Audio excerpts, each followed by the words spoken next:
말라기는 나의 사자라고 하는 뜻입니다. 하나님이 말씀을 주어서 보낸 선지자. 근데 그가 외친 메시지는 회개와 희망을 이야기하기 때문에 희망의 선지자 말라기, 그렇게 말을 합니다. BC 520년에 느헤미야와 함께 3차 포로에서 돌아온 학계 스가랴,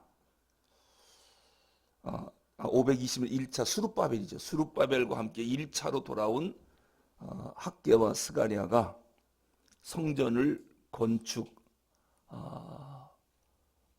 하던 16년 동안 중단되었던 그 성전을 드디어 520년에 다시 재개를 시키고 5년 만에 성전 건축을 완성시킵니다. 그게 수룹바벨 성전입니다.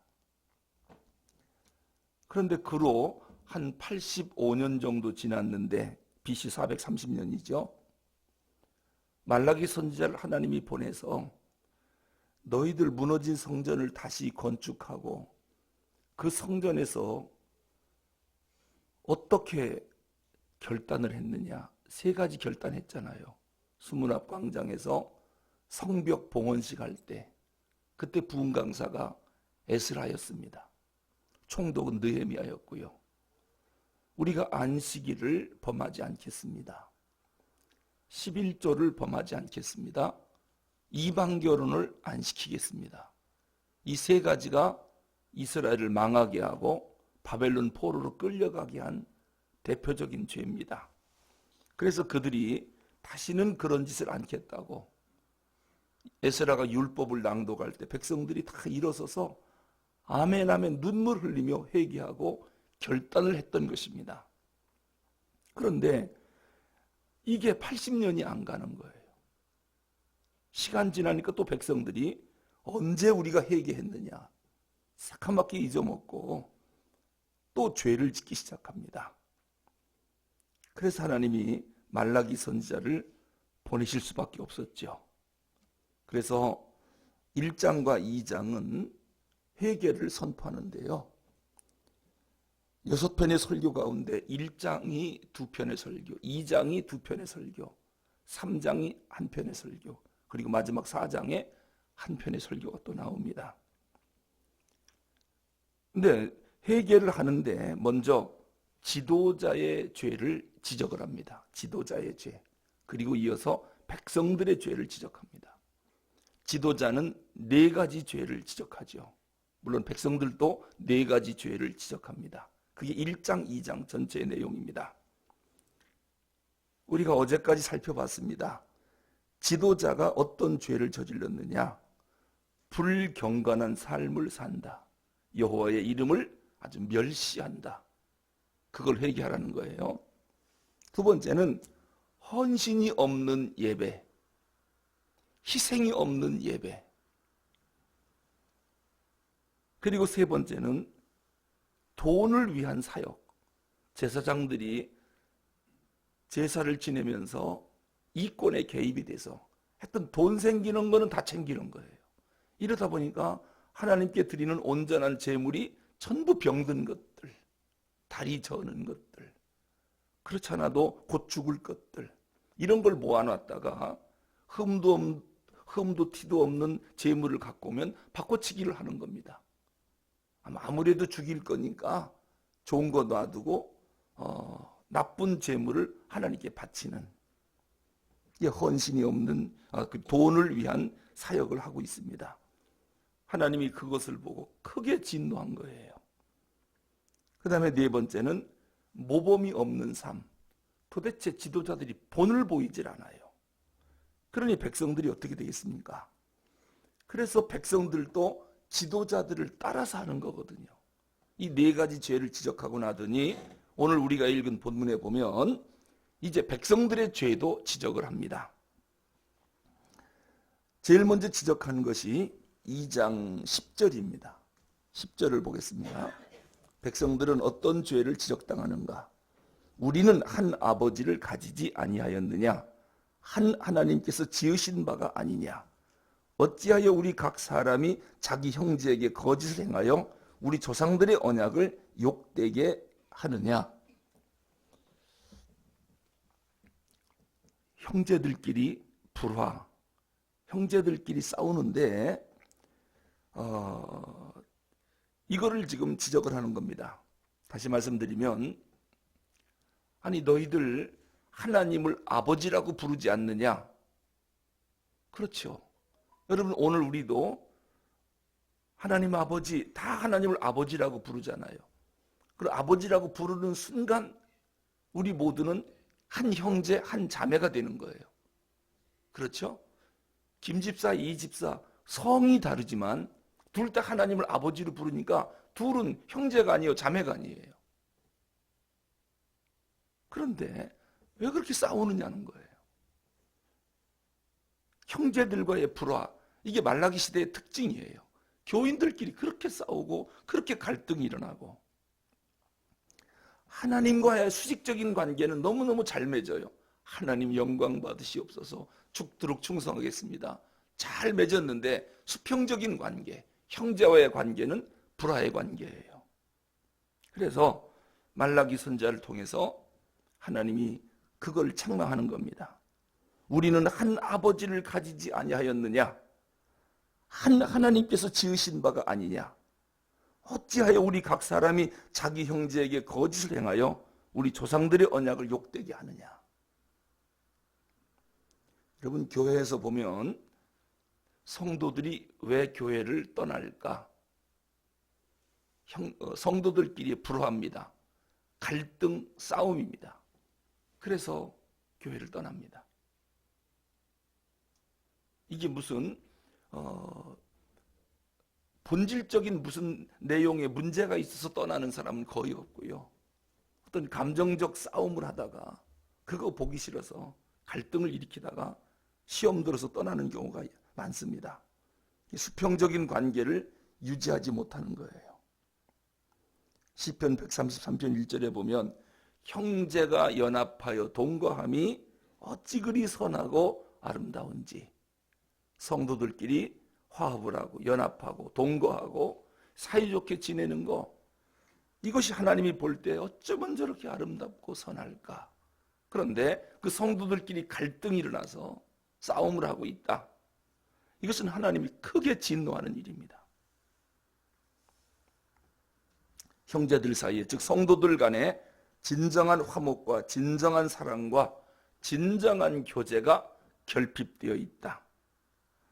이것을 놓고 회개하라고 지금 책망하고 있는 것입니다. 그 다음에 두 번째는 2장 11절 우리 한번 같이 읽어보겠습니다. 2장 11절입니다. 시작. 유다는 거짓을 행하였고 이스라엘과 예루살렘 중에서는 가증한 일을 행하였으며 유다는 여호와께서 사랑하시는 그 성결을 욕되게 하여 이방신의 딸과 결혼하였으니. 이방 결혼, 이방 여인과의 결혼, 이방인과 결혼했다는 거예요. 이거 안 한다고, 그거 하지 말라고 하나님이 아주 엄금을 했거든요. 쉽게 말하면 안 믿는 사람과 결혼했다는 거예요. 여러분, 왜 안 믿는 사람과 결혼을 금하고 있지요? 아니, 예수 믿는 사람이 이왕이면 안 믿는 사람과 결혼해서 그 사람들을 전도하면 갑자기 2배로 교인이 늘지 않겠습니까? 믿는 사람끼리 결혼하면 안 믿는 사람은 어떻게 전도합니까? 그 예수 믿는 사람이 전부 안 믿는 사람 집으로 시집가서 그 가문을 전부 예수 믿게 만들면 민족 복음화가 훨씬 빠를 거 아니겠습니까? 왜 하나님이 그걸 모르시고 안 믿는 사람과 절대로 결혼하지 말라고 이렇게 금하고 있지요? 그 이유가 뭐냐면, 안 믿는 사람이 이게 본질적으로 나빠서 그런 사람하고 상대하지 말라는 게 아니라, 안 믿는 사람이 시집을 올 때 무엇을 갖고 시집 오느냐, 이게 중요한 거예요. 무엇을 갖고 시집 옵니까? 불신앙적 가치관, 하나님 없는 삶의 양식, 생각하는 거나 말하는 게 전부 불신앙적인 거예요. 세상적인 거예요. 이걸 갖고 시집을 오는 거예요. 그러한 가치관을 갖고 손주를 낳아서 키우는 거예요. 하나님을 가르치는 게 아니라, 기도로 가르치고 말씀을 가르쳐서 어린 아기를 키우는 게 아니라 불신앙적 가치관, 세상적 가치관, 하나님 없는 삶의 양식, 이것을 계속 어려서부터 젖을 먹이면서 아이들을 가르치는 거예요. 그러니까 이 아이들이 신앙적으로 자랄 수가 없어요. 그러니까 집집마다 하나님을 섬기는 가치관으로 자녀를 키우는 게 아니라 세상적 가치관으로 전부 키워버려요. 그러면은 한 세대, 두 세대만 가면 신앙은 없어집니다. 하나님을 다 버립니다. 자, 그러면 신자와 불신자가 결혼하면 신자가 불신자 될까요? 불신자가 신자 될까요? 묘하게도요, 잘 믿는 사람이 안 믿게 돼요. 이게 우리가 경험을 통해서 또 성경을 통해서도 확인하는 사실이에요. 솔로몬 다윗 왕의 아들이에요. 다윗이야말로 하나님을 가장 사랑했던 사람 아닙니까? 그 밑에서 태어난 아들이니 아버지 다윗이 하나님을 어떻게 섬기는가 다 보고 듣고 배웠을 거 아닙니까? 근데 솔로몬이 왜 그렇게 왕궁에 우상 신주 단지를 그렇게 많이 만들어 놓고 우상을 숭배했지요? 장가를 잘못 들었어요. 부인을 이 나라 저 나라 사신들이 와서 외교를 맺으면서 전부 아내를 준 거예요.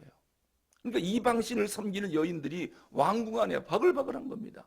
시집 올 때 그냥 오나요? 자기가 섬기던 신을 갖고 들어오는 거예요. 이게 왕에게 왕궁 앞에 우리 민족의 신전을 좀 지어주십시오. 솔로몬이 이방 신전을 여기다 지어주고, 또 이웃 나라에서 온 여인이 우리 민족이 섬기는 신전을 지어주시오. 또 여기다 또 신전 지어주시고. 그러니까 하나님을 섬겨야 할 왕궁이 온갖 이방신을 섬기는 신전으로 가득한 겁니다. 그리고 솔로몬도 하나님을 섬기는 게 아니라 부인들을 따라서 이방신을 섬기고, 하나님이 얼마나 진노하셨으면 나라를 깨트려 버렸겠습니까? 그 아들 여로보암, 르호보암, 남왕국, 북왕국을 나라를 깨뜨려 버렸어요. 분열 왕국으로 만들어 버렸습니다. 이걸 볼 때 이방 여인과 결혼한다는 것이 내 신앙의 가치관을 포기하겠다라고 하는 선언이다라고 하는 거예요. 하나님이 그렇게 보셔요. 하나님이 그걸 문제 삼는 거지 다른 걸 문제 삼는 게 아닙니다. 너 이방 결혼했구나. 너 조만간에 예수 안 믿겠네. 너 교회 떠나겠네. 너희 자녀들 뻔하구나. 예수 안 믿게 키우겠네. 이거 틀림없습니다. 부모가 살아계실 때, 우리들이 살아있을 때는 그래도 손주들을 교회라도 데리고 오죠. 우리 세상 떠나보세요. 얘들이 예수를 끝까지 믿겠는가? 이런 위험성이 있다는 거예요. 이런 위험성이. 그래서 이스라엘 공동체는 하나님을 섬기는 선민 공동체인데 이방 결혼시키면 조만간에 하나님 없는 민족이 돼버린다. 그래서 이방 결혼을 금지하는 겁니다. 불신앙적 가치관, 하나님 없는 삶의 양식, 이건 안 된다는 거예요. 그래서 지금 말라기 시대의 백성들을 보니까 전부 이방 결혼하고 있어요. 그래서 하나님이 그거 회개하라. 사실은 85년 전에 수문앞 광장에서 에스라가 부흥회할 때 이방 결혼 시키지 않겠습니다라고 모두가 아멘하고 결단한 거거든요. 그리고 그때 무슨 일이 있었어요? 이미 이방 결혼한 사람들은 어떡합니까? 라고 할 때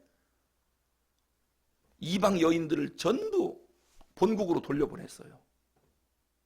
그러니까 강제 이혼이 된 거죠. 다. 그렇게까지 결심하면서 신앙을 순수하게 지키겠다고 눈물로 아멘 아멘 했는데 이게 다 사라진 겁니다. 그리고 세 번째는 우리 2장 17절 읽어보겠습니다. 어떤 죄를 지적하는가요? 2장 17절 너희가 말로 여호와를 괴롭게 하고도 이르기를 우리가 어떻게 여호와를 괴롭혀 드렸나이까 하는도다. 이는 너희가 말하기를 모든 악을 행하는 자는 여호와의 눈에 좋게 보이며 그에게 기쁨이 된다 하며 또 말하기를 정의의 하나님이 어디 계시냐 함이니라. 한마디로 자기 입술로 하나님의 이름을 망령되게 일컫는 겁니다. 너희가 말로 하나님을 괴롭혔다는 거예요. 여러분, 우리도요, 간혹 말로 하나님을 괴롭힐 때가 있어요. 어떤 때입니까? 하나님이 계시면 이런 일이 왜 일어나? 하나님은 진짜 계신 거야? 하나님은 뭐 하시는 거야? 그리고 하나님도 이런 건 다 봐줄 거야. 죄를 지으면서도요. 하나님도 이런 거 다 이해할 거야. 이런 죄는 괜찮아. 이게 다 하나님을 괴롭히는 일들이에요. 입술로 하나님의 이름을 망령되게 일컫는 일들. 자기가 악을 행해놓고 이거 하나님 눈에는 선하게 보일 거야. 그리고 누군가가 선을 행하면 그걸 보고 뭐라고 하느냐? 저거 하나님이 볼 때는 잘못된 거야. 악을 행하는 거야. 그러니까 선과 악의 가치관이 뒤바뀐 거예요. 옳고 그름이 뭔지를 모르는 그런 시대가 돼버리고 말았어요. 그러니까 열심히 기도하는 사람을 보고 저렇게까지 할 필요가 뭐가 있어? 이 시대에 말이야. 저렇게 극성스럽게 예수 믿을 필요는 없잖아. 굳이 새벽 기도까지 나갈 필요가 뭐가 있어? 주일만 잘 지켜도 되지. 그러니까 열심히 하는 사람들이 너무 광신자로, 그리고 적당히 믿는 사람을 신사적으로 믿는 것으로, 그러면서 공의의 하나님이 어디 계시냐? 난 이게 악인 줄 알았더니 알고 봤더니 또 악도 아니네. 이게 선인 줄 알았더니 지나고 보니 선도 아니네. 공의의 하나님이 계시다더니 그런 하나님이 어디 있느냐? 백성들이요, 하나님을 갖고 이렇게 말하기 시작하는 거예요. 그리고 생각 자체가, 이 도덕적 가치관이 뒤집어져 버린 겁니다. 그래서 죄를 범하는 사람을 보고 뭐라 그래요? 참 지혜롭다. 저 사람 똑똑하다. 그러니까 저렇게 돈을 많이 모았지. 그 사람이 높임을 받는 거예요.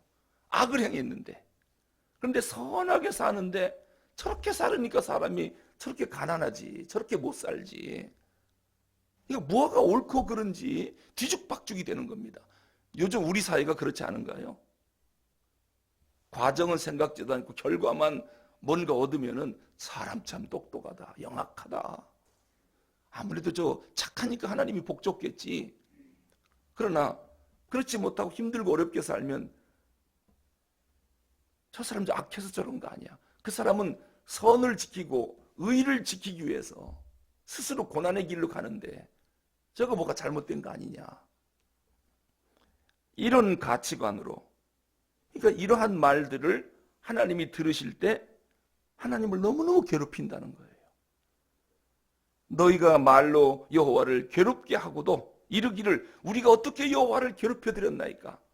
우리가 생각하는 게 하나님을 괴롭히는 일인데 우리는 그걸 모른다는 거예요.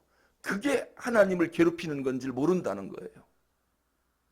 이게 완전히 가치관이 뒤죽박죽된 겁니다. 그러니까 옳고 그름이 그 사회에서 사라진 거예요. 이것을 하나님이 회개하라고 지적을 하는 겁니다. 이 절대적인 가치관을 포기한 거예요. 죽으면 죽어도 나는 내가 굶는 한이 있더라도, 망한 한이 있더라도 이 일은 지킬 것이다. 이런 절대적인 가치관이 이 말라기 시대에 없어진 겁니다. 그리고 뭐든지 좋기만 하면 그게 다 선인 줄로 알고 있고, 배만 부르면 전부 선인 줄 아는. 그래서 스위스 철학자인 프란시스 셰퍼가 이런 얘기를 했습니다. 현대에 접어들기 전, 즉 19세기까지만 해도 사람들은 옳은 것은 옳다고 그랬고 그릇된 것은 그릇됐다고 말을 했다. 그런데 20세기 들어오면서부터 현대인들은 도대체 뭐가 옳고 뭐가 틀린 것인가, 선악의 구분이 사라졌다는 거예요. 이게 20세기 이후, 오늘 21세기 사는 우리들은요, 선과 악이 이 가치가 혼돈이 됐다는 겁니다. 그래서 자기가 잘못해놓고도 내가 왜 잘못했습니까? 나 잘못 안 했습니다. 그러면서 자기 나름대로 합리화를 시키고 내가 왜 틀렸느냐고 오히려 항의한다는 거예요. 이 절대적인 가치 기준, 절대적인 진리 기준이 사라졌다. 이것을 지금 하나님이 지적하는 겁니다.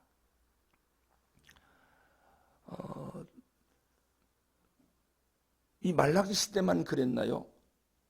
이게 지금 말라기 시대 때 말라기가 BC 340년에 이 말라기서를 썼는데 지금으로부터 2300년 전에 이 말라기서를 썼거든요. 2300년 전에. 근데 2300년 전에 쓴 이 말라기가 오늘 우리 시대에는 전혀 관계없는 말씀입니까? 어쩌면 지금 우리를 이야기하고 있는 거예요. 이 하나님의 말씀이 지금 나에게 하고 있는 말씀이고 21세기 2300년 후에 있을 백성들의 삶의 모습이 아닙니까? 네 번째는 다음 시간에 말씀드리겠습니다. 기도하겠습니다.